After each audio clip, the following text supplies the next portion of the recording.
dengan sistem pengolahan yang sedemikian sederhana ini, satu tidak membutuhkan mesin yang mesin teknologi tinggi, hanya mesin-mesin sederhana saja. Chopper.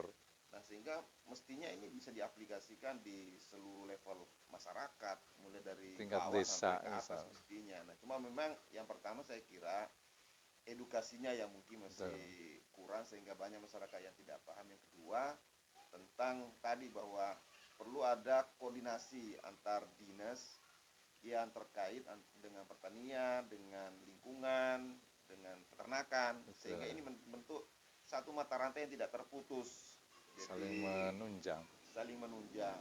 Nah, sehingga itu mungkin bisa menghasilkan sesuatu yang bernilai tapi dengan biaya yang Rendah. murah, ya. Jadi biaya yang murah. Jadi saya kira ini bisa menjadi satu solusi yang mungkin dapat dipertimbangkan baik untuk masyarakat umum, dan lebih khusus lagi adalah kepada pemerintah yang memang punya tanggung jawab besar dalam hal menangani masalah sampah ini yang sampai saat ini masih terus menjadi kendala. Uh, Terus apalagi kira-kira terkait dengan sampah, pengolahan sampah atau limbah? Kalau industri? Nah, ini kita ulas sedikit tentang limbah domestik dan limbah pasar yang mungkin limbah makanan saya bilang dari pabrik itu sudah masuk ke peternakan, sudah tidak ada masalah. Nah, yang menjadi kalau di industri menjadi persoalan adalah mungkin limbah yang berkaitan dengan B3, limbah yang padat B3 dan cair yang mengandung kimia, biasanya seperti itu, atau yang cair yang mengandung organik. Jadi kan di industri itu terbagi beberapa kelompok industri. Yang pertama mungkin industri yang lebih banyak itu industri yang mengolah produksinya dengan bahan-bahan baku kimia, kertas misalnya. Itu kan valapnya hanya sedikit, lebih banyak ke pilar-pilar kimia dan zat-zat kimia sebagai pereaksi. Otomatis di sini menghasilkan limbah padat maupun dua limbah, biasanya limbah padat dan limbah cair yang mengandung toksik kimia tinggi. Nah, terkait dengan limbah padat itu juga kalau untuk limbah padatnya memang yang paling efektif adalah proses dengan cara pengeringan sehingga dijadikan sumber energi. Biasanya kalau yang untuk seperti di kertas itu paling besar, dia menghasilkan limbah bubur kertas yang sudah dipres itu per hari bisa puluhan bahkan ratusan ton. Nah, ini menjadi kendala memang. Kalau kita selesaikan untuk yang paling efektif, itu memang kita buatkan mesin pembakar atau pengering yang energinya dari bahan-bahan yang murah, seperti dari sekam, dari daun-daunan, atau dari nanti yang kering itu sendiri menjadi bahan bakar dari itu. Nah, yang cair ini yang menjadi polemik memang, karena yang cair ini memang saat ini industri biasa menggunakan bahan kimia untuk menjernihkan dari limbah. Biasa pakai, kalau kita biasa kita selama ini menangani di industri, kita dari mulai tahun 2001 saya menangani limbah industri, baik industri besar maupun kecil, mulai tekstil, paper, sampai makanan, sampai kimia, dari mulai Jawa Barat sampai ke Jawa Timur, bahkan ada yang di luar pulau. Jadi itu memang kendala utama. Pertama jelas kekeruhan. Kekeruhan insya Allah sudah banyak yang mencari solusi dengan tawas, dengan polyaluminium chloride, dengan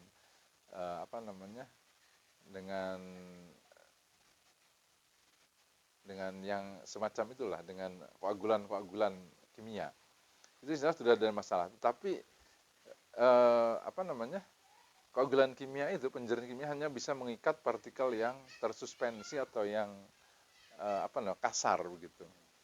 Setelah dia tersuspensi itu mengendap, ini seperti PDAM misalnya, itu kan lumpur yang mengambang, diikat oleh kimia, oleh tawas atau oleh PAC atau polyamine chloride, ditambah flokulan atau flok itu untuk menggumpalkan, sehingga pada saat menjadi besar dia mengendap di bawah, dibuang menjadi endapan lumpur dari lumpur air sungai atau dari limbah industri. Nah, ini hanya bisa kimia sebatas menetralkan bahan-bahan yang tersuspensi atau kasar, yang bisa dilihat secara kasat mata ini mengambang di dalam air, mengeruhi air.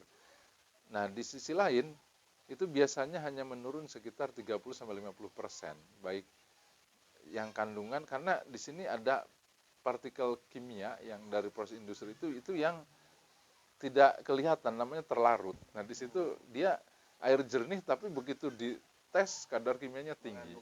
Dikasih ke ikan mati, dikasih ke lingkungan akan mencemari semuanya. Nah, ini sudah tidak ada lagi kimia yang bisa menetralkan. Solusinya adalah dengan bioteknologi, karena partikel mikro yang sifatnya terlarut. Sehingga memang jelas Allah sudah menciptakan makhluk yang mikro ini, saat tidak ada, wah itu udah lingkungan hancur. Nah, inilah pekerjaan dari makhluk mikro yang kita sebut bioteknologi atau probiotik, yang akan menjadikan bahan kimia ini sebagai makanan. Di situ ada dua parameter biasanya yang paling disoroti oleh lingkungan. Pertama, COD, chemical of demand. Jadi kandungan kimia anorganik yang ada di dalam air tersebut. Itu biasanya dari Kementerian Lingkungan Hidup menetapkan standar minimal itu antara 150 sampai 200 ppm, part per million. Kalau COD-nya biasanya BOD, biological of demand, itu kandungan limbah organik terlarutnya, limbah biologi terlarut itu biologi, bukan biologi bakteri, maksudnya biologi yang di sini basicnya kan kalau COD chemical anorganik, chemical organik. Jadi dibahasakannya di dunia environment atau lingkungan itu biological of demand. Jadi biologi itu limbah organik, cemaran limbah organiknya. Itu biasanya 50% dari kandungan COD. Antara 75 sampai 100 ya. Nah, ini batasan yang ditetapkan oleh kementerian. Ketika membuang harus di bawah itu, maksimum segitu. Nah, ini industri banyak yang tidak bisa mencapai dengan berbagai problem karena mereka selama ini hanya fokus di kebanyakan kimia. Nah, sebetulnya yang paling dominan akan mengurai sampai 90% ke atas sampai 96% adalah bakteri, terutama untuk chemical-chemical terlarut dan maupun biogil terlarut. Nah, ini sehingga diperlukan bioteknologi, karena bagi bioteknologi ini atau bagi bakteri positif ini sebagai makanan yang memang ditakdirkan oleh Allah memakan dari bahan-bahan tersebut. Dia tidak mau kalau dikasih misalnya tepung atau dia tidak mau, karena memang, atau dikasih tepung ikan karena memang bukan makanannya, sehingga yang dia butuhkan adalah bahan-bahan kimia cemaran yang di dalam limbah industri. Sehingga memang Allah kita makin bertafakur bahwa Allah itu sudah menciptakan semua itu, sudah dianalisa sejak sebelum alam semesta diciptakan. Pada akhir zaman akan begini. Sehingga di situ perlu ada proses yang namanya, kalau di pengolahan limbah itu bak aerasi. Jadi dibeli udara, tujuannya adalah untuk menernak bakteri sehingga bakteri berkembang di sana. Jadi bakteri ada dua. Jadi kalau yang kita gunakan untuk fermentasi ini namanya bakteri anaerob. Bakteri yang tidak membutuhkan udara. Sementara ketika di pengolahan limbah juga ada, kalau limbah itu terlalu tinggi, kalau kita menganalisa septic tank untuk limbah domestik rumah tangga, itu kan terjadi penutupan.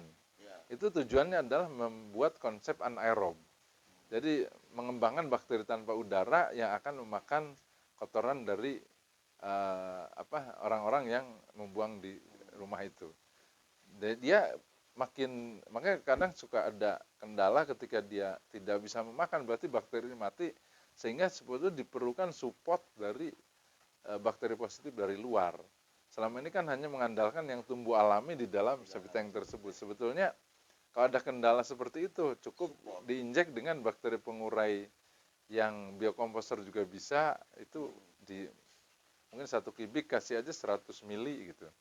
Kalau 2 kubik septic tanknya 200 mili, insya Allah itu dalam waktu sekian beberapa hari sudah normal kembali.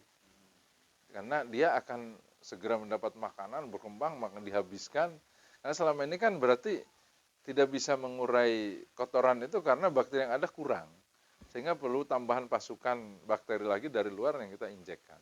sehingga mereka akan nemu makanan berkembang biak.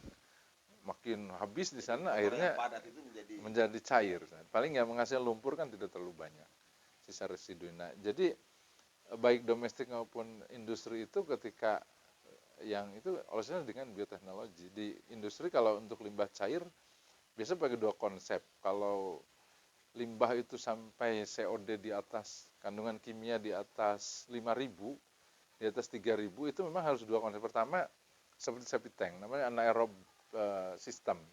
Di situ bakteri tanpa udara, close. Setelah itu dia bisa menurunkan antara 70 sampai 80%. Itu tidak bisa lebih dari itu. Setelah itu kimianya misalnya taruh 10.000 misalnya, berarti 75-80% tinggal 2.500. Dan setelah itu baru masuk yang pakai udara seperti kolam ikan begitu, dikasih aerator. Dan di situ juga ada bakteri seperti lumpur, dia akan membentuk apa namanya activated sludge, lumpur aktif. Nah, setelah itu bakteri, jadi sarangnya bakteri. Setelah itu dia di situ yang tanpa yang ada aeratornya ini atau aeration tanknya, itu bisa menurunkan kadar kimia sampai 95%, 97 bahkan bisa. Anggap 90 sampai 95. Sehingga 2.500 tinggal kita kurangi 90% saja sudah. Kalau 2.500 kali 90%, sisanya 2.500, 90%, nanti tinggal 2.500 kali 10%, tinggal 250. Nah, ini jadi 10.000. Nah, kalau tinggal 95%, insya Allah bisa di bawah limit yang ditetapkan oleh lingkungan, di bawah 200. Jadi sehingga harus targetnya berarti kalau limbah kandungan kimia 10.000 itu harus pakai dua step. Pertama anaerob tanpa udara, kedua udara, tapi itu pun di masa tinggal diperpanjang sehingga dia bisa mereduksi 95%. Sehingga tinggal 5% kalau dari 2.500 kali 5 tinggal 125. Sehingga dari 10.000 dengan konsep bioteknologi insya Allah bisa tinggal 5%. Tinggal 125, sehingga masuklah dia ke dalam persyaratan untuk dibuang ke lingkungan. Dan ikan insya Allah udah pernah pengalaman kita melakukan, karena banyak unsur biologinya yang itu menjadi organik, itu ikan nila pun pertumbuhan sangat cepat. Sampai ada 1 kilo isi 1 itu hidup di air limbah. Sehingga memang ini perlu integrasi antara industri dengan perikanan. Jadi dari hasil olahan limbah ini justru itu menjadi Airnya, Ustaz. Airnya, iya, ya, airnya itu yang sudah dinetral ikan, karena dia kan mengandung nutrisi tinggi dari sel limbah itu. Dengan Bakteri ya betul. Kalau tidak ada bakteri hanya kimia mati, Ustaz. Karena kandungan COD dan BOD-nya masih di atas limit. Itu saya pernah melakukan di pabrik tekstil di Mojokerto tahun 2001 di Taman Nila Hitam itu mancing 5 menit bisa dapat 10 ekor. Karena saking banyaknya, dan di warga itu akhirnya persawahan sekitar warga itu anaknya kan turun keluar, Ustaz. Jadi sawah-sawah itu banyak ikan nila berkeliaran dari limbah itu.